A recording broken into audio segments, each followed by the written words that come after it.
예수님께서 길을 가실 때에 한 사람이 달려와서 꿇어 엎드려 주님께 간곡하게 청했습니다. 선한 선생님, 내가 무엇을 하여야 영생을 얻으리이까? 이 사람의 질문이 무겁고 또 이 사람의 자세를 보면 얼마나 간절한 질문인지가 드러나죠. 그는 주님께 나와 질문하는 정도가 아니라 달려와서 길바닥에 무릎을 꿇고 간곡하게 청하고 있는 모습을 봅니다. 이 사람이 지금 영생, 그러니까 구원의 문제에 사로잡혀 있는 것을 우리가 볼 수 있죠. 자신이 구원받을 수 있는 것은 받을 수 있을까에 대한 두려움에 사로잡혀 있는 겁니다. 영생을 얻으리까? 이 말은 뒤집어서 말하면 이런 거죠. 내가 어떻게 해야 지옥에 가지 않을 수 있겠습니까? 이 말로도 바꿔볼 수 있지 않습니까? 영생, 구원을 이야기하는 그건 지옥에 떨어져 죽음, 영원한 심판과 죽음에 가지 않을 방법이 무엇입니까? 라는 절박함에 이 사람이 주님을 찾아온 것입니다. 이 사람을 보노라면 여러분, 종교개혁자 유명한 마틴 루터를 기억하시죠? 이 마틴 루터가 아주 담대하고 대단한 사람 같지만 사실은 이 청년처럼 이 두려움에 사로잡혀 있었던 그런 인물이었습니다.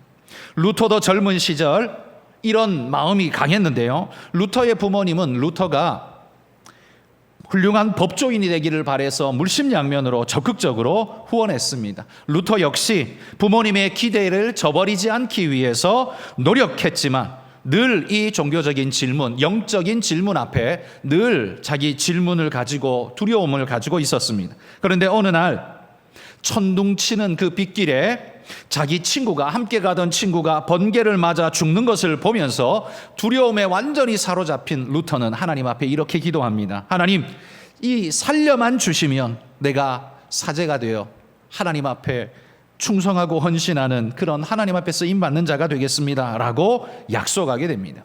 그리고 그는 그 위기 상황을 모면하고 사제가 되어서 하나님 앞에 일생을 드리는 존재가 되었지만 사제가 되어도 여전히 그를 짓누르는 영적인 이 질문 앞에서 자유롭지가 못했습니다.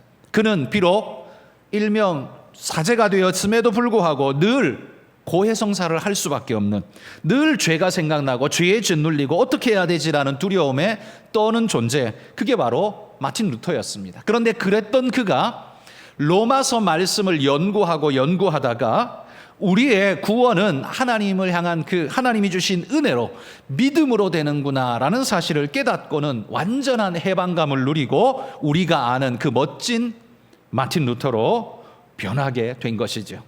여러분, 그러한 두려움에 사로잡혔던 루터처럼 이 청년도 늘 영적인 두려움과 갈망에 사로잡힌 지금 그런 인생인 것을 보게 됩니다. 이 사람의 말을 우리가 가만히 들어보면요, 이 사람은 정말 이 지옥을 두려워 떨어야 하는 존재가 아니라 흠잡을 데 없는 온전한 도덕가였다는 걸 알 수 있죠. 한마디로 최선을 다해 율법을 지키려는 그런 율법의 사람이었습니다. 그럼에도 불구하고 그의 율법을 잘 지키고 노력하지만 그 사이사이 속에 끼어있는 남들이 모르는 자기만 아는 그런 죄가 자기를 짓누르고 있다는 걸 그는 깨닫고 그 자신의 죄를 감당하지 못해서 두려움에 사로잡혀 있는 모습을 오늘 이렇게 표출하고 있는 겁니다. 그래서 주님께 나와서 간절하게 절박하게 묻고 있는 거죠. 오늘 본문에 나오는 여기 이 사람은 도대체 누구일까요? 성경에 보면 마태, 마가, 누가 세 개의 복음서가 이 사건을 다 공히 기록해 줍니다. 똑같이 기록하고 있는데 이 사람을 소개하는 게 조금 다릅니다. 여기 마태복음에는요, 이 사람을 어떤 사람이 이렇게 소개하면서 이 사람은 청년이고 젊은 사람이라는 거죠. 청년이고 재물이 많았다 이렇게 소개하고, 누가복음은 이 사람은 관원이었는데 이 사람은 큰 부자였다 이렇게 소개합니다. 그러니까 세 개의 복음서를 종합해 보면 이 사람은 부유한 집안의 청년으로서 그는 관원이었고 또 율법을 철저히 지키려는 열심 있는 사람이었지만 종교적 구원 문제의 두려움에 사로잡혀 있는 그런 사람이었다라는 걸 알 수 있죠. 이 두려움 속에 부르짖고 있는 이 사람이 청하고 있는 핵심이 뭡니까? 그건 영생을 얻어야겠는데 내가 뭘 해야 그걸 얻을 수 있는지 모르겠습니다 이거죠. 하나님의 심판과 이 불지옥의 두려움에 사로잡혀 있는 내가 어떻게 해야 이것을 벗어날 수 있는지를 묻고 있는 겁니다. 불안에 떨며 다급함으로 묻고 있는 이 청년에게 주님은 이렇게 말씀합니다. 그렇다면 네가 이렇게 한번 해봐라. 그러면서 율법에서 말하는 도덕적 선한 행위를 제시합니다. 살인하지 말라, 간음하지 말라, 도덕질하지 말라, 거짓 증거하지 말라, 속여 빼앗지 말고 부모를 공경해라. 6가지의 계명을 이야기합니다. 이건 전부 다 10계명에 나오는 5계명부터 10계명까지 나오는 이야기들이죠. 율법이 말하는 도덕적 선한 행위를 하라는 거죠. 그게 하나님의 뜻이기도 하다는 거예요. 그러면 이게 정말 답일까요? 이게 답이라면 청년이 이렇게 찾아왔을까요? 바리새인들은 아마 만약 이게 답이라면 바리새인들은 다 구원받았을 겁니다. 왜냐하면 바리새인들이야말로 철저하게 율법에 쓰인 대로 하려고 했던 사람들이기 때문이죠. 이 청년도 그래서 이렇게 대답합니다. 이것은 내가 어려서부터 다 지켰습니다. 그런데도 내 속에서 일어나는 두려움과 갈망을 멈출 수가 없습니다. 이거 아닙니까? 그러니까 이 청년이 볼 때 살인하지 말라, 간음하지 말라, 도둑질하지 말라, 이건 정말 분명한 명령이고 나도 동의하는 건데, 그런데 이게 끝이 아닌 것 같다. 이게 정답은 아닌 것 같다라는 거죠. 자신이 이걸 다 지켜왔지만 그래도 내 안에 끊어지지 않는 그런 불안감과 씻기지 않는 갈망이 여전히 내 안에 있더라는 겁니다. 모자람이 있다는 거죠. 그러면 여러분, 주님은 답도 아닌 이걸 왜 이 청년에게 제시했을까요? 아마도 그건 그가 생각하는 답, 일반적으로 열심히 선하게 도덕적으로 살면 구원에 이를 수 있을 거라는 일반적인 사람들의 막연한 생각이 정답이 아니라는 걸 보여주시려고 하신 것 아닐까, 저는 그렇게 생각합니다. 그러면서 주님이 또 이렇게 말합니다. 네게 아직 한 가지 부족한 것이 있으니 가서 네게 있는 것을 다 팔아서 가난한 자들에게 주라. 그리하면 하늘에서 보화가 너에게 있을 것이다. 그리고 와서 나를 따르라. 이렇게 말합니다. 한 가지 부족한 것이 있으니, 여러분, 이렇게 말할 때 이 청년이 얼마나 귀가 쫑긋 섰을까요? 왜냐하면 예수님이 말한 그 6가지의 그 율법의 이야기는 자기가 다 지키고 있거든요. 그런데 뭔가 부족하다는 거예요. 그런데 예수님이 너 아직 한 가지가 부족해 라고 말하니까, 아, 그럼 그게 답이겠구나 라는 생각으로 귀를 쫑긋 세운 거죠. 그런데 예수님이 뭐라고 말합니까? 네가 가진 거 다 팔아서 가난한 자들에게 주고 그리고 와서 나를 따르라. 이렇게 말하는 거예요. 이 대답을 듣자 청년이 어떻게 반응합니까? 슬픈 기색을 띠고 근심하며 가버렸습니다. 여러분, 그 모습을 머릿속에 한번 상상해 보십시오. 예수님께로부터 얼굴이, 귀가 쫑긋 서 있다가 갑작스럽게 얼굴이 어두움으로 변하더니만 뒤돌아서서 처진 어깨, 끌리는 발로 무겁게 땅이 꺼져라 한숨을 쉬면서 고개를 떨구고 터벅터벅 걸어가고 있는 그 청년의 모습을 한번 떠올려 보십시오. 그 청년은 아마도 예수님의 말을 듣자마자 이렇게 생각했을 겁니다. 아, 나는 안 되는구나. 완전 절망이 그를 사로잡았을 겁니다. 구원을 위해서 내가 무엇이든지 할 수 있으리라고 생각했는데 그 마지막 것이 내 모든 재물을 다 팔아서 나눠주라는 것이라니, 이건 내가 도대체 감당하기 어렵구나. 한숨을 쉬면서 돌아서 가는 겁니다. 여러분, 이 젊은이는 영생이 절박했지만 자신의 재물을 나누는 것까지는 되지 않은 겁니다.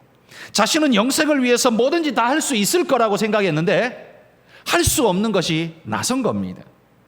여러분, 여기서 주님이 그에게 가르치고 싶은 것이 무엇이었을까요? 여러분, 예수님의 말씀만 들으면 우리가 구원 얻으려면 재물이 없어야 구원 얻을 수 있다라고 말하는 것 같습니다. 부자는 절대로 구원받을 수 없다라고 말하는 것 같습니다. 그런데 여러분, 만약에 부자가 절대 구원받을 수 없다면 예수님이 삭개오를 만났을 때 어떻게 했습니까? 삭개오 기억나시죠? 그 돌감람나무, 옛날에 뽕나무라고 했는데 그 위에 올라가서 예수님을 멀찍이서라도 보고 싶어서 올라간 그를 예수님이 부르시면서 오늘 구원이 이 집에 이르렀다라고 말해줬습니다. 그런데 그때 예수님이 삭개오에게 야, 너 재산 다 팔아서 가난한 자들에게 나눠줘 라고 말씀했습니까? 그런 말씀 없었습니다.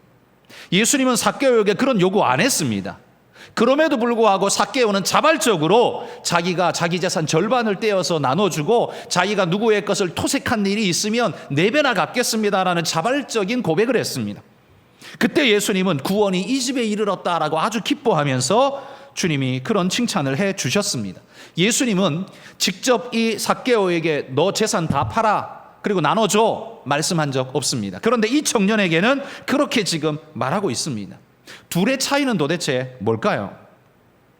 이 청년이 슬픈 기색을 하고 근심하고 돌아갔다라는 건 그가 예수님께 나올 때 무얼 하여야 구원을 얻으리까? 라고 그는 질문했었습니다. 그러니까 무얼 하여서 구원에 이르려는 시도를 했던 사람이 그 구원에 대한 정답을 듣는 순간 절망할 수밖에 없다는 겁니다. 인간의 최종적 실패를 우리에게 보여준다는 거죠. 이 청년은요, 자신이 영생을 얻을 수만 있다면 무엇이든지 할 수 있을 줄 알았습니다. 그만큼 절박했고 간절했거든요. 그런데 알고 보니 자신이 할 수 없는 게 있다라는 걸 깨닫게 된 겁니다. 내가 내놓는 내 재산 전부를 내놓아야 한다고? 그거는 어렵지. 그러면서 주저앉아 버리게 된 겁니다. 영생에 이르는 길을 자신이 알기만 하면 자신은 뭐든지 할 수 있을 거라고 생각을 했는데, 그런데 자신은 그런 길을 모르고 있을 뿐이라고 생각했는데 알고 보니까 어떻습니까? 자신은 길만 모르는 게 아니라요, 그럴 의지도 사실은 없었구나라는 걸 이제서야 깨닫게 된 겁니다. 영생을 위해서 무엇이든지 할 수 있을 거라고 호언장담했는데 사실은 그게 아니었구나라는 걸 깨닫는 것. 이 순간 이 청년에게는 영적 현타가 온 겁니다. 여러분, 요즘 청년들이 현타라는 애들이 많이 쓰는데 현실 자각 타임, 이걸 줄여서 현타라고 합니다. 자신의 현실을 자각하게 된 거죠. 자신이 영적으로 뭐든지 할 수 있고 영생만 얻을 수 있으면 자기는 뭐든지 할 거라고 자기를 생각했는데 알고 보니까 자기도 못하는 게 있고 자기 의지가 여기까지밖에 안 나가는구나라는 사실을 자기가 깨닫게 되었다는 거예요. 여러분, 이 청년의 슬픔과 근심의 무게가 얼마나 무거웠을까요? 그래서 주님은 오늘 본문 10장 15절에 25절에 이렇게 말씀합니다. 낙타가 바늘귀로 나가는 것이 부자가 하나님 나라에 들어가는 것보다 쉬우리라. 이렇게 말합니다. 여러분, 낙타가 바늘귀를 어떻게 나갑니까? 이건 불가능한 이야기죠. 그러니까 부자가 하나님 나라에 들어가는 것이 이게 결코 쉬운 일이 될 수 없다라는 이야기를 하고 있는 겁니다. 그런데 이 말씀을 들은 제자들이 옆에서 아무 말 없이, 이 청년이 와서 예수님께 질문할 때도 예수님이 대답할 때도 아무 말 없이 지켜만 보던 12 제자들이 큰 충격에 빠졌습니다. 그래서 제자들이 이렇게 자문합니다. 아니, 그러면 도대체 누가 구원을 얻을 수 있단 말이야? 낙타가 바늘귀로 들어가는 것이 부자가 하나님 나라에 들어가는 것보다 쉽다며, 그럼 도대체 누가 구원을 얻을 수 있단 말이야? 이런 두려움이, 이 청년의 두려움이 제자들에게로 그대로 전이가 되어버린 겁니다. 이 청년은 떠나갔지만 두려움은 제자들에게 남아 있습니다. 그때 주님께서 제자들에게 27절에 이렇게 말씀하십니다. 예수께서 그들을 보시며 이르시되 사람으로는 할 수 없으되 하나님으로는 그렇지 아니하니 하나님으로서는 다 하실 수 있느니라. 여러분, 대답이 좀 쉽지는 않습니다. 이게 무슨 말일까요?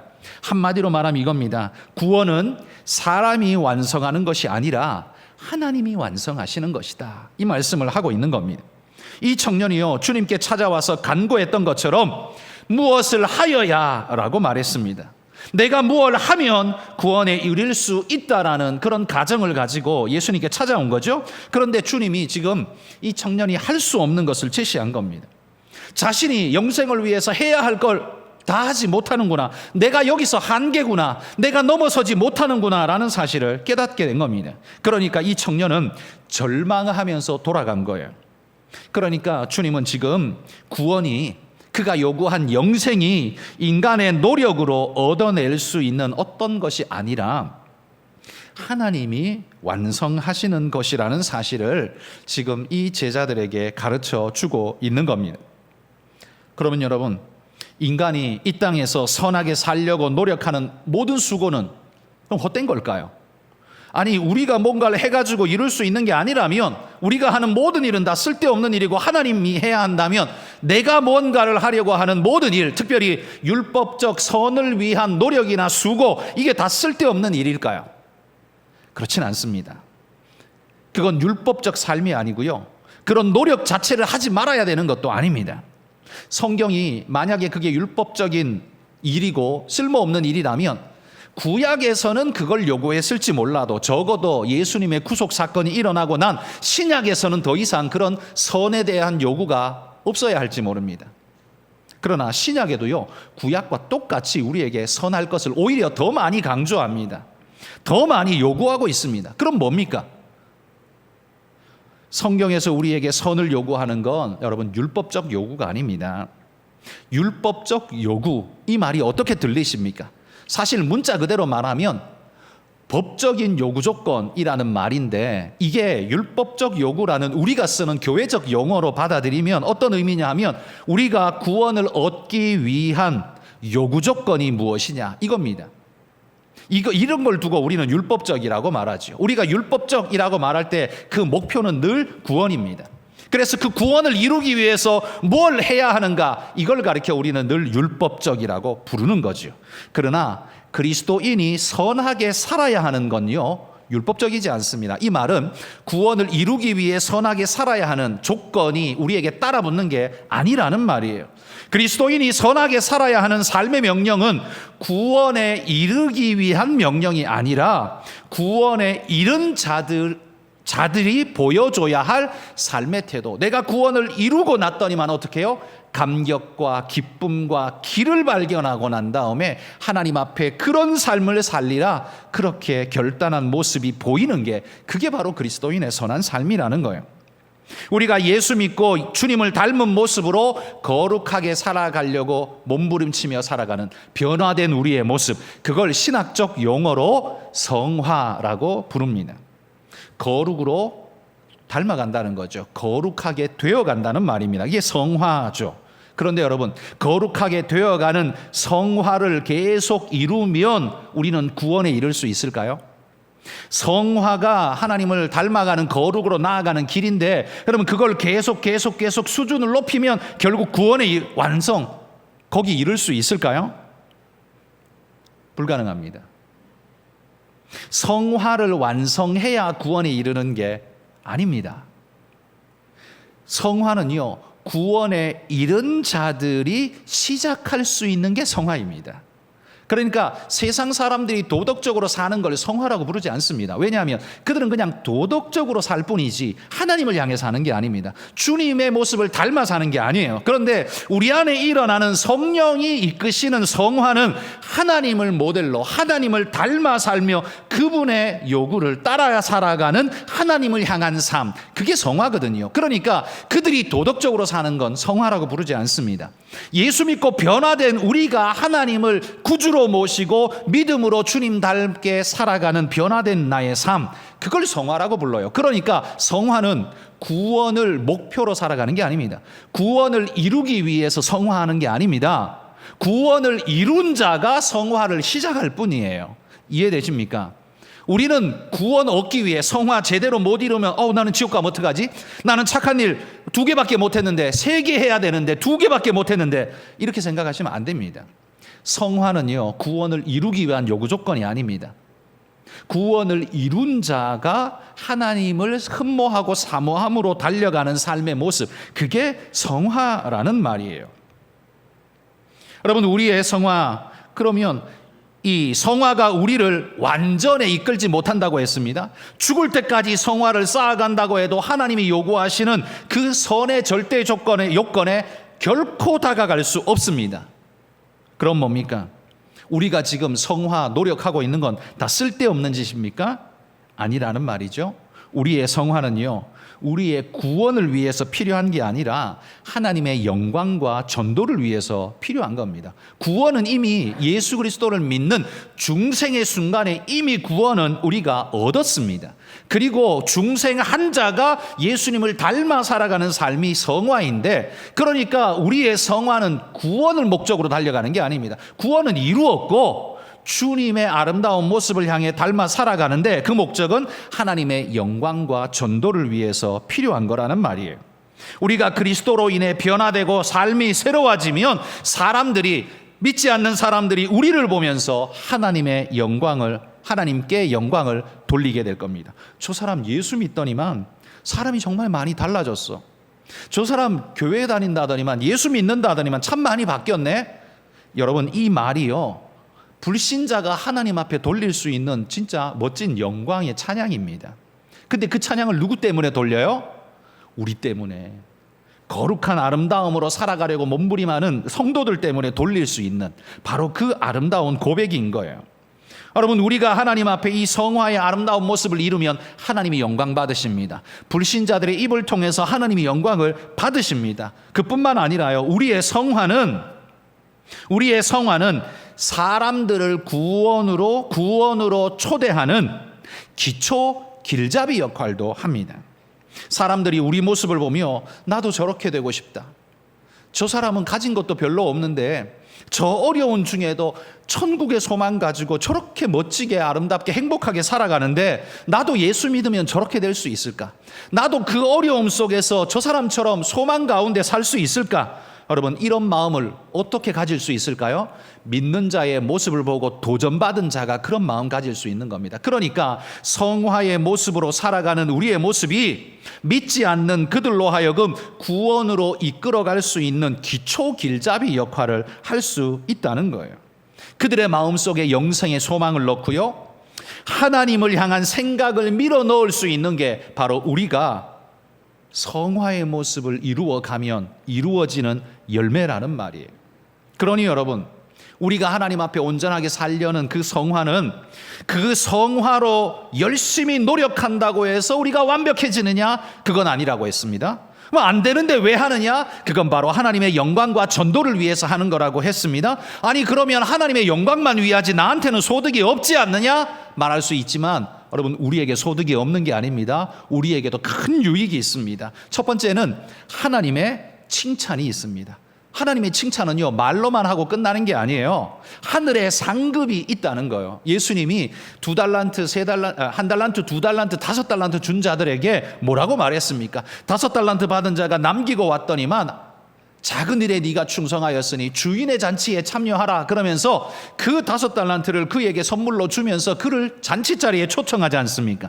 이게 바로 하나님이 우리가 하나님 앞에 믿음으로 살고 성화의 아름다움으로 살아서 열매 맺는 삶을 살면 하나님의 칭찬, 상급이 우리에게 주어질 거라는 하나님의 약속인 겁니다. 뿐만 아니라요, 성화가 비록 나를 완전하게 만들지는 못하지만 내가 하나님이 주신 사명을 이루는 데에는 굉장히 유익한 역할을 합니다.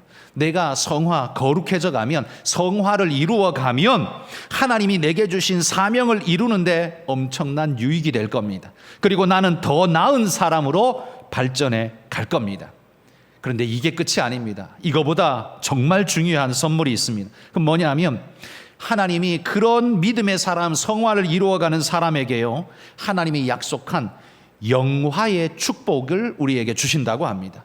성화는 뭐고 영화는 뭔가? 여러분, 성화는요, 우리가 이 땅에 사는 동안 내가 그리스도를 믿고 믿음으로 주님을 나의 구주로 믿고 주님 닮아 살아가는 거룩한 삶의 변화가 일어나는 것이, 그게 바로 성화라고 했습니다. 성화는 이 땅에서 일어나는 거예요. 믿음으로 사는 내게 일어나는 겁니다. 그러나 우리의 그 성화가 하나님의 완벽에 이르지는 못합니다. 하나님의 완벽한 기준에 우리가 아무리 성화를 노력해도요, 이만큼 간격이 나요. 나는 해봐야 요만큼밖에 못하는데 이만큼 간격이 더 나 있어요. 한참 모자란다는 거죠. 미달이라는 겁니다. 완전한 미달. 그런데요, 이게 우리에게 절망처럼, 여기 이 청년처럼 절망 가운데 돌아갈 수밖에 없는 상황처럼 보이는데요, 그게 아니라 하나님이 우리에게 기쁨의 역사를 주시는데 우리가 이루지 못한 이 큰 간격을 하나님께서 메워주신다는 겁니다. 이 부족한 부분을 하나님이 메우셔서 우리로 온전한 자가 되게 하는 것, 이걸 가르쳐서 신학적 용어로 영화라고 부르는 겁니다. 여러분, 우리가 죽으면 하나님의 나라에 우리가 딱 서게 될 텐데, 눈을 딱 감고 죽었는데 눈을 딱 떠보니까 하나님 나라에 들어가는데, 그 하나님 나라에 들어갈 때 내 모습은 죽을 때의 모습하고 너무 달라요. 변화된 모습, 구원의 모습, 죄성이 하나도 없는 모습, 완전히 이제 뭐 성화, 거룩을 위해 노력해야 되는 이런 거 필요 없어요. 완전히 변화된 모습으로 하늘을 살 하나님 앞에 설 수 있는 모습으로 변화된 거예요. 이게 뭐예요? 이 변화를 가리켜 영화라고 부르는 겁니다. 완벽한 변화. 하늘을 살 수 있는 완벽한 변화. 이걸 영화라고 부르는 거예요. 그런데 이 영화는 내가 이루는 게 아닙니다. 성화는 내가 노력하고 하나님 닮아가려고 발버둥 치는 모습이 내게 있습니다. 물론 성령의 인도를 따라서 하지만 내가 발버둥 치는 모습이 있어요. 그렇지만 영화는요, 내가 발버둥 쳐서 이루는 게 아닙니다. 하나님이 이루어 주시는 거라는 거예요. 일생 동안 내가 성화로 달려갔지만 기껏해야 하나님의 영광의 수준에 비하면 10%도 채우지 못한 나의 모습인데, 그럼 나머지 90% 어떡할 거냐? 주님이 채워주신다는 겁니다. 내가 죽고 하늘나라에 눈 뜨는 순간 하나님은 이 모자란 90%를 채워주십니다. 그걸 영화라고 부른다는 말이에요. 우리가 하늘을 살 수 있는 영광스러운 모습으로 변화되어질 것입니다. 이게 우리의 소망이에요. 아무리 노력해도 할 수 없는 절망, 그게 인생의 절망인데 그걸 하나님이 채우시겠다라고 약속해 주는 것, 이게 바로 믿음의 축복이라는 겁니다. 성화는 지상에서 내가 이루어가는 모습이라면 영화는 내가 하는 게 아니라 우리 주님이, 우리 하나님께서 이루시는 겁니다. 예수 그리스도의 대속, 나를 위한 십자가 대속이 있고 성령께서 그 대속의 은혜를 나로 믿게 하고 구원의 백성이 되게 하고, 그 다음에는 하나님께서, 성부 하나님께서 나로 영화롭게 되게 하셔서 우리로 영원한 구원에 이르게 한다는 거예요. 3단계, 예수 그리스도 성자의 대속, 성령의 은혜, 성부의 영화, 이 세 가지가 이루어졌을 때 우리에게 완벽한 구원이 주어지게 된다는 겁니다. 이 모든 걸 하나님이 이루시는 구원의 여정이라는 말이에요. 그러니까 성화가 필요 없는 게 아닙니다. 성화를 통해 우리는 사명을 이루고, 그 약속되어져 있지만 우리는 이 땅에서 하나님이 주신 사명이 있기 때문에 이 사명을 감당하기 위해 우리는 성화되어져야 하고, 그것이 하나님의 영광을 이루는 데 크게 쓰임 받을 것이며 하나님이 그러기를 원하신다는 거예요. 그렇게 살다가 죽으면 하나님께서 우리의 연약한 모든 부분을 채우시면서 우리를 완전히 새롭게 하실 겁니다. 그러니 여러분, 이게 우리의 소망이라는 거예요. 그러니 우리가 다 못 이루었다고 탄식하고 절망할 게 아닙니다. 하나님이 이루어 주실 겁니다. 이 땅에 있는 동안 그럼 하나님이 이루실 거면 우리 아무것도 할 필요가 없네? 아닙니다. 그건 하나님을 모르는 자들이 하는 소리고요. 하나님을 아는 자, 은혜에 감격한 자는 절대로 그러지 않습니다. 이 큰 은혜를 내가 얻었으니 내가 하나님을 위해 어떻게 살아갈 것인가? 내가 없어도 감사하고 가난해도 감사하고 좀 못나도 감사하고, 이게 가능한 겁니다. 그게 바로 구원의 은혜라는 말이에요. 여러분, 구원은 사람이 완성하는 게 아닙니다. 이 청년이 말하는 것처럼 무엇을 하여야 영생을 얻으리이까? 그러니까 이 청년은 구원에 대해서 지금 잘못된 방향을 찾고 있는 겁니다. 그러니 답이 없죠. 주님이 말씀합니다. 너가 그러면 뭔가 해서 구원을 얻으려고 하냐? 뭔가 한번 해볼래? 그리고 제시했는데 어떻게 해요? 못했습니다. 슬픈 기색을 띠고 근심하며 돌아가 버릴 수밖에 없었습니다. 도덕적 인간의 완전한 실패를 보여주는 거죠. 우리가 볼 때 도덕적 인간이고 정말 멋진 사람이었지만 그게 구원의 성공을 이룰 수 없다는 걸 명확하게 보여주는 게 오늘 본문의 이야기입니다. 여러분, 세상은 말합니다. 착하게 살면 구원 얻는다. 우리는 그렇게 말하고 싶습니다. 우리는 그렇게 말하고 싶습니다.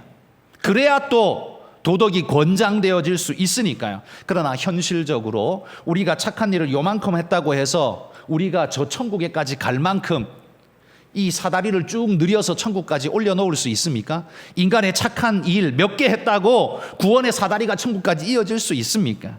불가능합니다.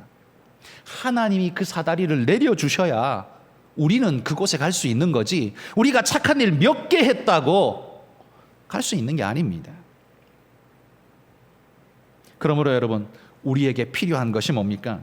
그건 바로 예수 그리스도를 영접하고 믿고 확신하는 일이 필요합니다. 그래서 우리가 무엇을 해야 한다면, 영생을 위해서 무엇을 해야 한다면 믿는 것, 이게 바로 우리가 해야 할 것입니다. 율법적 행위가 아닙니다. 은혜에 입각한 믿음을 말하는 겁니다. 그리고 난 후에 은혜에 이끌려서 성화되어가는 노력을 보이십시오. 이게 우리의 마땅한 모습이라는 거예요. 그러니까 구원을 얻기 위해서 이거 해야 되고 저거 해야 되고 이거 해야 되고, 이걸 율법적이라고 제가 말했습니다. 그러나 구원을 얻은 자가, 이미 구원은 보장되어 있고 구원을 얻은 자가 감격 속에서 하게 되는 모든 행위는 율법적이지 않습니다. 그건 은혜의 삶이라고 말하는 겁니다. 구원을 얻기 위해 율법적으로 노력한다면 그 사람은, 이 청년처럼 이 사람은 시지프스 신화에 나오는 그 저주받은 인생처럼 그 무거운 돌을 올려서 산꼭대기 위에 세워놓으려 하지만 그 뾰족한 산꼭대기에 세울 수 없어서 또 저쪽으로 굴러떨어지고, 그래서 또 이쪽에서 올리면 또 저쪽으로 굴러떨어지는 것 같은 게, 그게 바로 무엇을 하여야 구원을 얻으리까라는 인생의 모습과 똑같은 겁니다.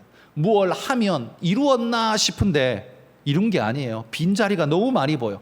그래서 이쪽에서 또 뭔가를 채웠나 싶으면 또 저쪽에 빈자리가 보여. 이게 인생 아닙니까? 얼만큼 선해야 구원 얻을 수 있을까요? 내가 얼만큼 해야 구원 얻을 수 있을까요? 얼만큼 해야 내 속에 죄성이라는 게 도말될 수 있을까요? 그건 인간에게는 불가능한 일입니다. 그래서 구원은 오직 하나님으로만 가능하다라는 걸 보여주는 겁니다. 그래서 주님이 오늘 본문 10장 29절 30절에 이렇게 말합니다. 같이 한번 읽어봅시다. 내가 진실로 너에게 이르노니 나와 복음을 위하여 집이나 형제나 자매나 어머니나 아버지나 자식이나 전토를 벌인 자는 현세에 있어 집과 형제와 자매와 어머니와 자식과 전토를 100배나 받되 박해를 겸하여 받고 내세의 영생을 받지 못할 자가 없느니라. 이렇게 말합니다. 나와 복음을 위하여 가장 귀한 것, 어머니, 아버지, 자식, 전토, 집, 이 얼마나 좋은 것들입니까? 좀 귀한 것이에요. 근데 이걸 버린 자는, 이렇게 말합니다. 그러니까 우리 마음에 시험이 들죠. 그런데 여러분, 이 말을 바꿔보십시오. 나와 복음을 위하여 가장 귀한 것을 버린 게 아니라 진짜 중요한 것을 선택한 자는, 그게 뭐예요? 나와 복음, 예수님과 복음을 선택한 자는 이런 축복이 주어질 거라는 말입니다. 예전에는 다른 게 우리 인생의 최고로 중요한 거였는데 예수 그리스도를 깨닫고 믿음으로 받고 난 다음에, 복음의 말씀을 알고 난 다음에는요, 이것도 내가 제일 중요하다고 말했던 그것들도 다 하나님의 선물이구나, 하나님이 복 주시지 않으면 이것도 불가능하구나 라는 걸 깨닫고 나면, 그때부터 하나님이 우리의 가장 중요한 존재가 되고 복음의 말씀이 우리에게 무엇보다 중요한, 가장 중요한 것이 됩니다. 그래서 주님은 그 젊은 관원 청년에게 이렇게 말씀한 거죠. 너는 너의 많은 재산을 버리고 그 대신 나를 선택할 수 있느냐? 이걸 질문한 겁니다. 그런데 그 청년은 근심하며 가버렸습니다. 주님과 복음을 선택할 수 없었던 거죠. 그러나 제자들, 12제자들은 어떻습니까? 예수님과 복음을 선택한 자들 아닙니까? 그들은 예수님이 부르셨을 때 배와 그물을 버려두고 주님을 쫓았다고 말했습니다. 그의 아버지, 아버지를 배에 있는 그대로 내버려 두고 주님을 쫓았다라고 성경이 이야기하고 있습니다. 그러니 이 제자들에게는 무엇이 주어집니까? 30절에 말한 이 축복이 주어진 거예요. 30절에 이렇게 말했습니다. 현세에 있어 집과 형제와 자매와 어머니와 자식과 전토를 100배나 받되 박해를 겸하여 받고 내세의 영생을 받지 못할 자가 없느니라. 그러니까 구원이 보장되는 것이죠. 왜 주님을 선택한 이들은 여러분 영생을 받지 못할 자가 없을까요? 왜 주님을 선택한 이 사람들은 영생을 받지 못할 자가 없을까요? 왜냐하면 그 구원을 하나님이 이루실 거기 때문입니다. 영화, 그건 우리의 노력으로 이루는 게 아니라 하나님이 이루실 거기 때문입니다. 우리가 많이 모자라도 부족해도 하나님이 이루실 거기 때문에 영생을 받지 못할 자가 없는 겁니다. 여러분, 성화 때문에 영화를 얻는 게 아닙니다. 성화를 얼만큼 이루어야 영화에 주어지는 게 아닙니다. 영화는 하나님의 택한 자들을 향한 하나님의 선물입니다. 박해와 아픔과 버림과 슬픔 속에서도 오직 주님과 복음을 선택한 그들에게는요, 하나님께서 영화의 선물을 주신다고 말씀하셨습니다. 단지 그때까지, 내가 영화의 단계에 올라가는 그때까지 이 땅을 살면서 우리는 뭘 해야 돼요? 성화의 길을 걸어가야 한다라는 걸 잊지 마십시오. 이게 영화의 조건은 아닙니다. 그러나 영화는 이미 주어졌고 우리에게 주신 명령이 성화의 명령이 있다는 거예요. 자, 그러면 오늘 주님의 가르침을 정리해 봅시다. 주님께 달려와서 간절한 마음으로 간구하고 있는 이 청년은요, 영생에 대한 갈망은 있었지만 구원의 방법을 오해하고 있었습니다. 온 세상의 모든 사람들이 바로 이 청년과 같은 모습 아닙니까? 여러분, 구원받기를 싫어하는 사람이 세상에 어디 있습니까? 다 천국에 가고 싶어하고, 불교식으로 말하면 극락에 가고 싶어하고 그러죠. 모든 사람은 다 그걸 갈망합니다. 그렇지만 어떻게 가고자 합니까? 이 청년처럼 무엇을 하여야, 이게 온 세상 사람들의 방법이라는 겁니다. 그러니까 이 청년, 주님께 찾아온 이 청년은 혼자 온 게 아니라 한마디로 온 세상 사람들이 다 이 청년처럼 나온 거예요. 그런데 주님이 답을 가르쳐 주십니다. 그런데 그들은 이 답이 자기들이 뭘 해야 되는 줄 알고 왔는데 그 방법으로는 자신들이 아무것도 할 수 없다는 걸 깨닫고 근심 중에 돌아갈 수밖에 없었습니다. 그러나 예수님은 말합니다. 인생의 구원의 답은 인간에게서 나오는 게 아니다. 너희가 더 나은 사람이 되어야, 더 많은 걸 해야, 더 좋은 사람이 되어야 하나님이 구원하겠다고 말한 게 아니다. 구원은 하나님에게서 온다. 이걸 깨달으라고 말씀한 거예요. 그래서 여러분, 로마서 3장 23절에 사도 바울은 이렇게 말합니다. 우리 같이 한번 읽어봅시다. 모든 사람이 죄를 범하였음에 하나님의 영광에 이르지 못하더니. 여러분, 인생이 하나님을 만나면 제일 먼저 터져 나오는 고백은 환호성이 아닙니다. 우와, 하나님 반갑습니다, 이게 아니에요. 하나님 만난 자의 첫 고백은 뭔 줄 아십니까? 그건 오 하나님, 나 같은 자가 하나님 보고 나는 죽을 수밖에 없는 이겁니다. 이게 정상적인 모습이에요. 이사야가 하나님을 배웠고 제일 먼저 보인 반응이 뭐예요? 오호라 나여, 화로다 나여, 망하게 되었도다. 하나님을 본 이사야의 첫 반응이 그거였어요. 여러분, 하나님을 진짜 제대로 본 자는 환호성을 짓는 게 아니에요. 그 하나님 앞에, 밝은 빛 앞에 어두움과 그림자와 죄로 가득한 자기를 보면서 탄식을 쏟아내는 게, 그게 바로 하나님을 제대로 만난 자의 제대로 된 반응입니다.